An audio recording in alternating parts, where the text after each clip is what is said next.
I never thought I'd be the kind of guy to post on Reddit, let alone in a place like r/relationships or r/infidelity. But here I am. I need to put this story somewhere because it's been eating away at me for months. And after what happened last night, I don't even know who I am anymore. I've been with Alice, not her real name, obviously, for almost 3 years. We met in university, survived the pandemic together, moved into a small but cozy apartment, and shared everything: our bills, our routines, even our dreams.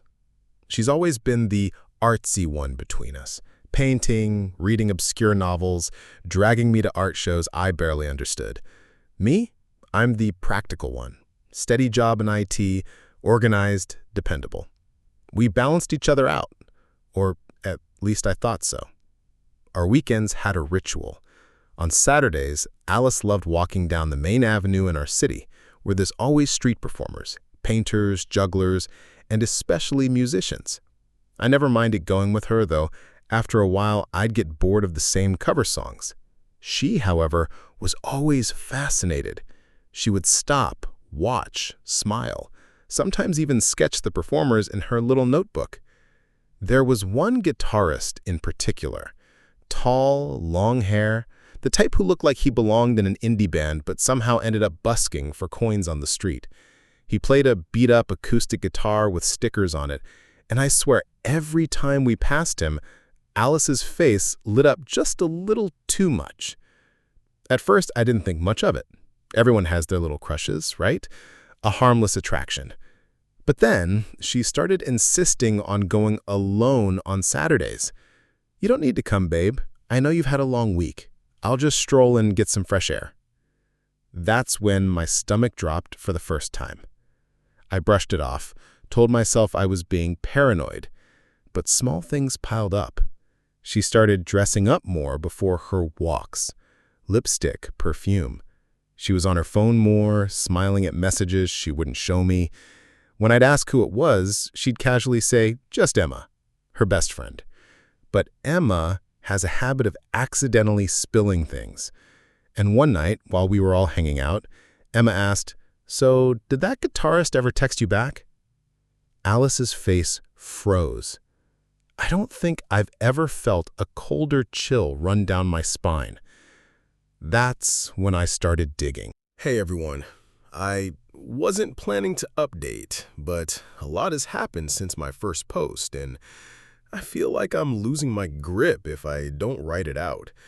So, after Emma's slip about the guitarist, I couldn't get it out of my head. I started noticing things I had ignored before.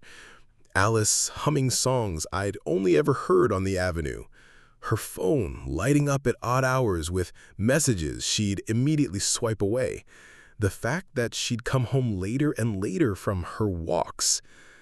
I decided I needed proof. Not because I didn't believe my gut, but because I knew Alice. She's clever, charming, and if I confronted her with nothing but suspicions, she'd talk circles around me and make me feel guilty for even asking.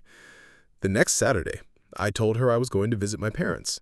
Instead, I stayed in the city, parked a few blocks away from the avenue, and waited. Around 4 p.m., I spotted her. She wasn't alone. There he was, the guitarist. Long hair tied back, strumming casually on his beat-up instrument. And Alice, standing too close, laughing, her hand brushing his arm like they'd been doing this for weeks. Then, as if the universe wanted to shatter me completely, I saw her lean in and kiss him. Not a drunk, impulsive peck, a slow, familiar kiss. I felt like the ground had vanished beneath me. My hand shook so that I could barely hold my phone, but I forced myself to snap a few pictures. Proof, evidence, the kind that couldn't be explained away. I don't remember driving home. All I remember is sitting in the dark of our apartment, my chest burning while Alice texted me, "Hope your parents are okay. Miss you already." The audacity made me sick. I didn't confront her right away. I don't know why. Maybe because a part of me still wanted to be wrong. Maybe because I wasn't ready to see her lie to my face. I waited until the next day. When she came home that night, she was glowing. That's the only word for it. Glowing. Like she had just lived through the most romantic evening of her life. And then she kissed me like nothing was wrong. The next morning, I asked casually, "So, how was your walk yesterday?" She smiled. "Good. Peaceful. I sketched a bit, listened to some music." I swallowed hard. "Run into anyone interesting?" "No," she said instantly. Too quickly. That's when I knew. She wasn't going to confess. Not out of guilt. Not out of love. Not even if I gave her a chance. She had chosen the lie over me. That night, when she was in the shower, I unlocked her phone. Yes, I know, but at this point, trust was already dead. The messages were all there. Weeks of flirtation, late-night plans, little hearts and guitar emojis. The last message read, "Can't wait to see you again, babe. Yesterday was perfect. Same time next week." My vision blurred, but I took screenshots, emailed them to myself, and locked her phone again. I didn't confront her then, either. Instead, I started planning. I wanted her to feel the weight of what she'd done, not just to me, but to the life we had built. I wanted her to understand that when you play with someone's heart, there are consequences. And so, I waited. So, this is it. The end of the story I never thought I'd have to tell. After discovering the messages and gathering all the screenshots, I felt like I was living in two different realities. The one where Alice kissed me good morning and asked what I wanted for dinner, and the one where she was sneaking around with a guy who played covers for spare change on the avenue. I couldn't keep pretending. I decided I'd confront her in a way she couldn't twist or manipulate. No yelling, no crying, no he said, she said. Just the truth laid bare. I invited her to dinner the following Friday, a nice restaurant we used to go to on anniversaries. She seemed excited. She got dressed up, curled her hair, even wore the necklace I'd bought her last year. For a moment, I wondered if she thought this was a reconciliation dinner, or worse, if she was planning to keep me while sneaking around with him on the side. We ordered, talked about small things. She laughed like everything was fine, but inside, my chest was on fire. When dessert came, I reached into my bag and placed an envelope on the table. She looked at it, confused. "What's this?" she asked. "Open it," I said. She slid out the papers. Photos, screenshots, every lie she had fed me, printed in black and white. Her face drained of color. Her hands trembled. "I know everything," I said quietly. "Every walk, every kiss, every message, I know." She stammered, tried to say it wasn't what it looked like, but the words died in her throat when she saw her own text staring back at her. Then came the tears, the begging.